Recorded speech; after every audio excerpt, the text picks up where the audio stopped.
Hello friends, welcome to my channel. आज के इस वीडियो में हम लोग बीपीएससी द्वारा आयोजित शिक्षक भर्ती 2024 के टीआरई 3 की टीजीटी हिंदी के क्वेश्चन पेपर में पूछे गए हिंदी के क्वेश्चंस को आपके साथ डिस्कस करेंगे। तो बिना देरी किए चलिए आज का ये वीडियो स्टार्ट करते हैं। तो पार्ट 3 में हिंदी से रिलेटेड 80 क्वेश्चन पूछे गए थे।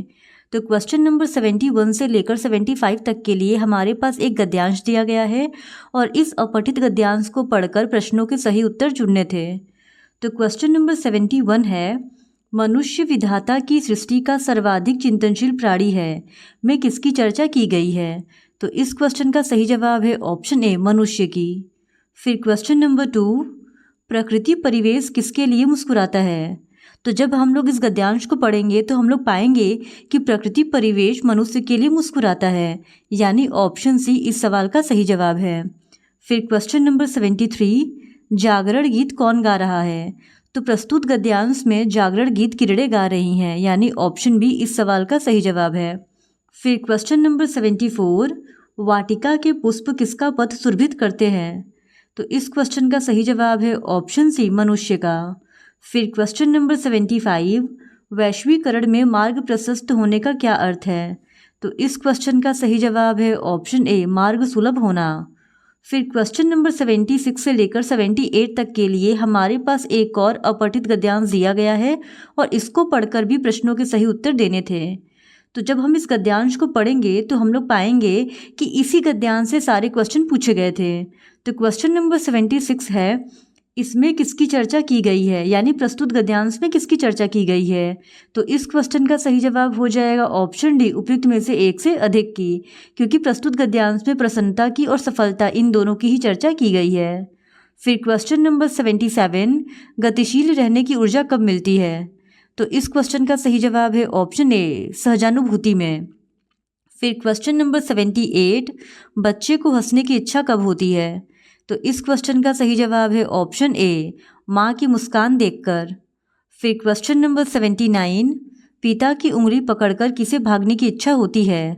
तो पिता की उंगली पकड़कर पुत्री और पुत्र दोनों को ही भागने की इच्छा होती है। इस वजह से इस सवाल का सही जवाब हो जाएगा ऑप्शन डी, उपयुक्त में से एक से अधिक। फिर क्वेश्चन नंबर 80, सरस्वती के उपासक कैसे बनते हैं। तो इस क्वेश्चन का सही जवाब है ऑप्शन ए, साहित्य चर्चा और साहित्य सृजन से। फिर क्वेश्चन नंबर 81 से लेकर 85 तक के लिए एक और गद्यांश दिया गया है और इस गद्यांश को पढ़ के भी हमको सवालों के सही जवाब देने थे। तो क्वेश्चन नंबर 81 है, पर्वतीय प्रदेश कैसे संगीतमय बन जाता है। तो जब हम इस गद्यांश को पढ़ेंगे तो हम पाएंगे कि पर्वतीय प्रदेश झरने के संगीत से और झरने के झरझर से संगीतमय बन जाता है। इस वजह से इस क्वेश्चन का सही जवाब हो जाएगा ऑप्शन डी, उपयुक्त में से एक से अधिक। फिर क्वेश्चन नंबर 82, सरिता का निकटवर्ती क्षेत्र हरा भरा कैसे हो जाता है। तो इस क्वेश्चन का सही जवाब है ऑप्शन बी, सरिता की जल तरंगों से। फिर क्वेश्चन नंबर 83, पत्थर से शिव बनने का क्या अर्थ है। तो इस क्वेश्चन का सही जवाब है ऑप्शन ए, कल्याणकारी होना। फिर क्वेश्चन नंबर 84, वनस्पतियों के नए नए लता गुल्म दूर दूर कैसे पहुँच जाते हैं। तो इस क्वेश्चन का सही जवाब है ऑप्शन बी, पक्षियों के द्वारा। फिर क्वेश्चन नंबर 85, वसंत में कलियों में मुस्कान क्यों आती है। तो इस क्वेश्चन का सही जवाब है ऑप्शन सी, वसंत की भीनी हवा से। फिर क्वेश्चन नंबर 86 to 90 तक के लिए एक और अपठित गद्यांश दिया गया है और इस गद्यांश को पढ़कर सवालों के जवाब देने थे। तो क्वेश्चन नंबर 86 है, विधाता की सृष्टि किस प्रकार आलोकित है। तो जब हम इस गद्यांश को पढ़ेंगे तो हम पाएंगे कि इस गद्यांश में ही लिखा है कि विधाता की सृष्टि सूर्य और चांद की आभा से आलोकित है, यानी ऑप्शन ए इस सवाल का सही जवाब हो जाएगा। फिर क्वेश्चन नंबर 87, किसे परिलसित होने की बात की गई है। तो इस क्वेश्चन का सही जवाब है ऑप्शन सी, मानवता को। फिर क्वेश्चन नंबर 88, विधाता को बार बार धरती पर अवतार क्यों लेना पड़ता है। तो इस क्वेश्चन का सही जवाब है ऑप्शन डी, उपयुक्त में से एक से अधिक। विधाता को बार बार धरती पर अवतार मानवीय भावाकर्षण से और प्रकृति सौंदर्याकर्षण से लेना पड़ता है। फिर क्वेश्चन नंबर 89, यह भूमि धन्य कैसे हुई। तो इस क्वेश्चन का सही जवाब है ऑप्शन सी, संत महात्माओं को पाकर। फिर क्वेश्चन नंबर 90, किसको सत सत नमन किया गया है। तो उपयुक्त गद्यांश में मातृभूमि को, दिव्य स्थली को और पावनता को, इन तीनों को ही सत सत नमन किया गया है। इसी वजह से इस क्वेश्चन का सही जवाब हो जाएगा ऑप्शन डी, उपयुक्त में से एक से अधिक।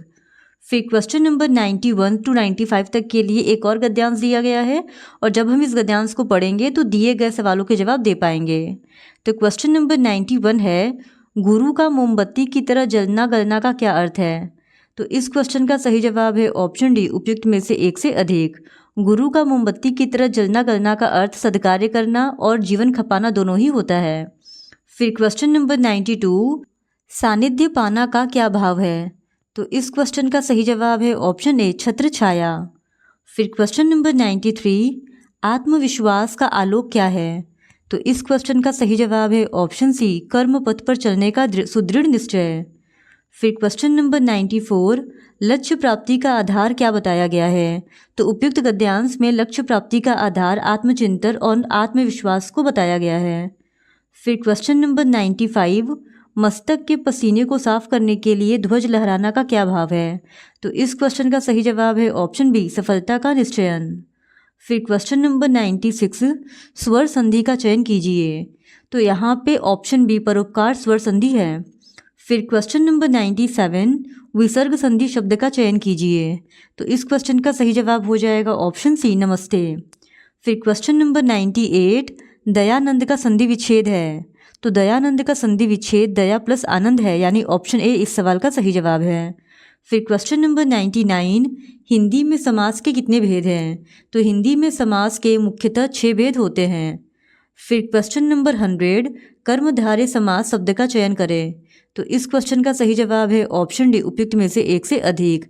नील कमल यानी नीला है कमल जो, और काली है टोपी, इन दोनों में ही कर्मधारय समास है, इस वजह से इस सवाल का सही जवाब हो जाएगा ऑप्शन डी। फिर क्वेश्चन नंबर 101, नीलकंठ में किस समास की योजना है? तो इस क्वेश्चन का सही जवाब हो जाएगा ऑप्शन सी, बहुब्रीहि समास, क्योंकि नीलकंठ से तात्पर्य शंकर जी से होता है। फिर क्वेश्चन नंबर 102, व्याकरण के शब्द सब्जेक्ट का हिंदी परिभाषिक शब्द है।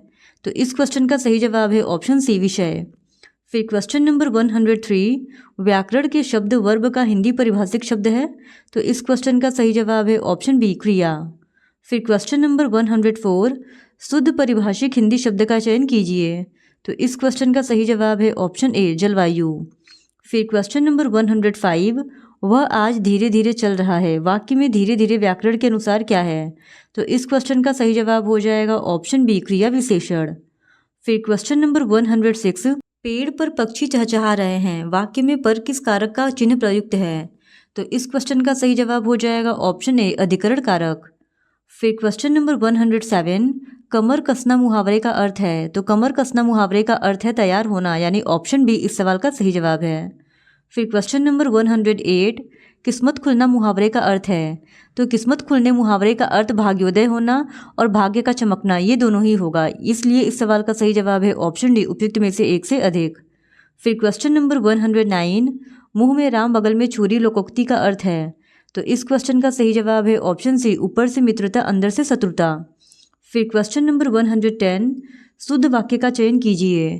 तो इन तीनों ही दिए गए वाक्यों में शुद्ध वाक्य है, रविवार के बाद सोमवार होता है। फिर क्वेश्चन नंबर 111, शुद्ध वाक्य का चयन कीजिए। तो इस क्वेश्चन का सही जवाब हो जाएगा ऑप्शन डी, उपयुक्त में से एक से अधिक, क्योंकि श्याम ने उनसे क्या कहा था, ये भी शुद्ध वाक्य है, और कितना सुंदर फूल है, ये भी शुद्ध वाक्य है। फिर क्वेश्चन नंबर 112, मर्यादा पुरुषोत्तम राम वाटिका के खिलखिलाकर हंसते सुंदर फूलों को देखकर हंस रहे थे, वाक्य के विशेषण पदबंध का चयन कीजिए। तो इस क्वेश्चन का सही जवाब हो जाएगा ऑप्शन बी, खिलखिलाकर हंसते सुंदर। फिर क्वेश्चन नंबर 113, वह भयंकर तूफान के झोंके की तरह भाग गया, वाक्य में कौन सा पदबंध है? तो इस क्वेश्चन का सही जवाब है ऑप्शन ए, क्रिया विशेषण पदबंध। फिर क्वेश्चन नंबर 114, वाच्य के कितने भेद हैं? तो वाच्य के 3 भेद होते हैं। फिर क्वेश्चन नंबर 115, उससे पढ़ा नहीं जाता, वाक्य में किस वाच्य की योजना है? तो इस क्वेश्चन का सही जवाब है ऑप्शन ए, भाववाच्य। फिर क्वेश्चन नंबर 116, रचना के आधार पर वाक्य के कितने भेद हैं? तो रचना के आधार पर वाक्य के 3 भेद होते हैं, यानी ऑप्शन बी इस सवाल का सही जवाब है। फिर क्वेश्चन नंबर 117, मैं लिख रहा हूँ और आप हंस रहे हैं, संरचना आधार पर वाक्य रूप बताइए। तो इस क्वेश्चन का सही जवाब है ऑप्शन बी, संयुक्त वाक्य। फिर क्वेश्चन नंबर 118, मेघमय आसमान से उतर रही संध्या सुंदर परी सी धीरे धीरे धीरे, इस पद्यांश में कौन सी शब्द शक्ति है? तो इस क्वेश्चन का सही जवाब है ऑप्शन ए व्यंजना। फिर क्वेश्चन नंबर 119, उदित उदगिरी मंच पर रघुवर बाल पतंग, विकसे संत सरोज सब हर्षे लोचन भृंग, इन पंक्तियों में किस अलंकार की योजना है? तो इस क्वेश्चन का सही जवाब हो जाएगा ऑप्शन ए रूपक। फिर क्वेश्चन नंबर 120, पियर पात सरिसमंडोला, इसमें किस अलंकार की योजना है? तो उपयुक्त पद्यांश में उपमा अलंकार होगा, जो कि किसी भी ऑप्शन में नहीं दिया गया है। इस वजह से इस सवाल का सही जवाब हो जाएगा ऑप्शन ए, उपयुक्त में से कोई नहीं। फिर क्वेश्चन नंबर 121, अति कटु वचन कहती केकई, मानहु लोन जरे पर देई, इस पद्यांश में किस अलंकार की योजना है? तो इस क्वेश्चन का सही जवाब हो जाएगा ऑप्शन सी, उत्प्रेक्षा। फिर क्वेश्चन नंबर 122, या अनुरागी चित्त की गति समझे नहीं कोई, ज्यो ज्यो बूझे श्याम रंग त्यों त्यों उज्ज्वल होई, इस पद्यांश में किस अलंकार की योजना है? तो इस क्वेश्चन का सही जवाब हो जाएगा ऑप्शन ए, विरोधाभास। फिर क्वेश्चन नंबर 123, अर्थालंकार की परिभाषा है। तो इस क्वेश्चन का सही जवाब है ऑप्शन सी, इसमें अर्थगत चमत्कार होता है। फिर क्वेश्चन नंबर 124, छंद की परिभाषा का स्वरूप है। तो इस क्वेश्चन का सही जवाब हो जाएगा ऑप्शन डी, उपयुक्त में से एक से अधिक, क्योंकि कविता में मात्रा की योजना छंद है और कविता में वर्णों की योजना छंद है, ये दोनों ही सही है, इस वजह से ऑप्शन डी सही जवाब है। फिर क्वेश्चन नंबर 125, अस कही फिर चितय तेहि ओरा, सिय मुख ससी भय नयन चकोरा, इसमें किस छंद की योजना है? तो इस क्वेश्चन का सही जवाब है ऑप्शन ए, उपयुक्त में से कोई नहीं। फिर क्वेश्चन नंबर 126, दोहा छंद में मात्रा विधान क्या है? तो इस क्वेश्चन का सही जवाब है ऑप्शन बी, प्रथम तृतीय चरण में 13 मात्राएं और द्वितीय चतुर्थ चरण में 11 मात्राएं। फिर क्वेश्चन नंबर 127, इंद्रव्रजा छंद की परिभाषा है। तो इस क्वेश्चन का सही जवाब है ऑप्शन ए, 11 वर्णों की योजना में तगड़ तगड़ जगड़ और 2 गुरु होते हैं। फिर क्वेश्चन नंबर 128, बड़ा की छोटा कुछ काम कीजिए, परंतु पूर्वा पर सोच लीजिए, बिना विचारे यदि काम होगा कभी न अच्छा परिणाम होगा, इसमें किस छंद की योजना है? तो इस क्वेश्चन का सही जवाब है ऑप्शन बी, उपेंद्र व्रजा। फिर क्वेश्चन नंबर 129, बना रहे प्रेम सदा स्वदेश का, तथा रहे ध्यान सदा स्वदेश का, बुरा हमरा न कभी चरित्र हो, विचारधारा अति ही पवित्र हो, इसमें किस द्वंद्व की योजना है? तो इस क्वेश्चन का सही जवाब है ऑप्शन ए, वंशस्थ। फिर क्वेश्चन नंबर 130, आचार्य भरत मुनि ने काव्य गुणों संख्या कितनी मानी है? तो इस क्वेश्चन का सही जवाब है ऑप्शन सी, 10। फिर क्वेश्चन नंबर 131, मंद मंद मुरली बजावत अधर धरे, मंद मंद निकर्चो मुकुंद मधुवंते, इसमें किस काव्य गुण की योजना है? तो इस क्वेश्चन का सही जवाब है ऑप्शन ए, माधुर्य गुण। फिर क्वेश्चन नंबर 132, मुंड कटत कहू रुंड नटत कहू सुंड पटत धन, गिद्ध लसत कहू सिद्ध हसत सुख वृद्धि रसत मन, इसमें किस काव्य गुण की योजना है? तो इस क्वेश्चन का सही जवाब है ऑप्शन बी, ओज। फिर क्वेश्चन नंबर 133, करुण रस का स्थायी भाव क्या है? तो हम सबको पता है कि करुण रस का स्थायी भाव शोक होता है, यानी ऑप्शन ए इज करेक्ट।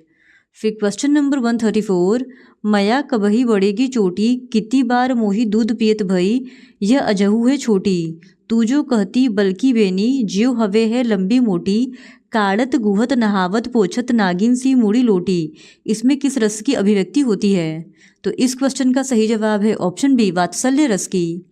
फिर क्वेश्चन नंबर 135, रण बीज चौकड़ी भर भर कर चेतक बन गया निराला था, राणा की पुतली फिरी नहीं तब तक चेतक मुड़ जाता था, इन पंक्तियों में किस रस की योजना है? तो उपयुक्त पंक्ति में वीर रस की योजना है, यानी ऑप्शन सी इज करेक्ट। फिर क्वेश्चन नंबर 136, हिंदी साहित्य के इतिहास को कितने कालों में बांटा गया है? तो हिंदी साहित्य के इतिहास को कुल 4 भागों में बांटा गया है, यानी ऑप्शन बी इज करेक्ट। फिर क्वेश्चन नंबर 137, कबीर दास का जन्म कब हुआ था? तो इस क्वेश्चन का सही जवाब है ऑप्शन सी, 1398 ईस्वी में। फिर क्वेश्चन नंबर 138, विद्यापति की भाषा क्या थी? तो इस क्वेश्चन का सही जवाब हो जाएगा ऑप्शन ए, मैथिली।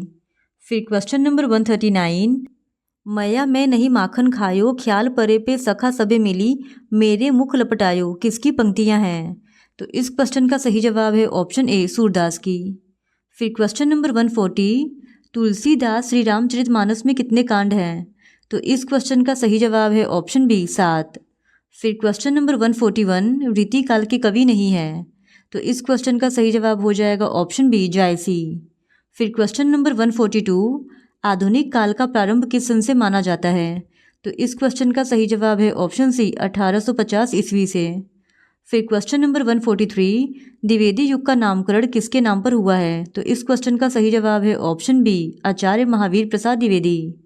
फिर क्वेश्चन नंबर 144 किस कवि को राष्ट्र कवि से संबोधित किया जाता है? तो इस क्वेश्चन का सही जवाब है ऑप्शन ए मैथिली शरण गुप्त को। फिर क्वेश्चन नंबर 145 सुभद्रा कुमारी चौहान किस रस की कवित्री हैं? तो इस क्वेश्चन का सही जवाब है ऑप्शन ए वीर रस। फिर क्वेश्चन नंबर 146 दुनिया कैसी बावरी पत्थर पूजन जाए, घर की चकिया को न पूजे जिसका पीसा खाए, किस कवि की पंक्तियां हैं? तो इस क्वेश्चन का सही जवाब है ऑप्शन बी कबीरदास की। फिर क्वेश्चन नंबर 147 गोदान किसका लिखा उपन्यास है? तो हम सबको पता है कि गोदान प्रेमचंद्र द्वारा रचित उपन्यास है, यानी ऑप्शन सी इस सवाल का सही जवाब है। फिर क्वेश्चन नंबर 148 शतरंज के खिलाड़ी किस विधा की रचना है? तो इस क्वेश्चन का सही जवाब हो जाएगा ऑप्शन ई उपयुक्त में से कोई नहीं। फिर क्वेश्चन नंबर 149 पुष्प की अभिलाषा किसकी कविता है? तो इस क्वेश्चन का सही जवाब है ऑप्शन बी माखनलाल चतुर्वेदी की। फिर क्वेश्चन नंबर 150 निम्नलिखित में से उपन्यास कृति का चयन कीजिए। तो गोदान और कर्मभूमि ये दोनों ही उपन्यास की कृति हैं, इस वजह से इस क्वेश्चन का सही जवाब हो जाएगा ऑप्शन डी उपयुक्त में से एक से अधिक। इस तरह आज के इस वीडियो में हमने बीपीएससी द्वारा आयोजित शिक्षक भर्ती 2024 के टीआरई 3.0 के टीजीटी हिंदी के क्वेश्चन पेपर को आपके साथ डिस्कस कर लिया है। और अगर आप इसी तरह और भी प्रीवियस ईयर क्वेश्चंस को देखना चाहते हैं तो please do subscribe to my channel and like this video. Thank you very much.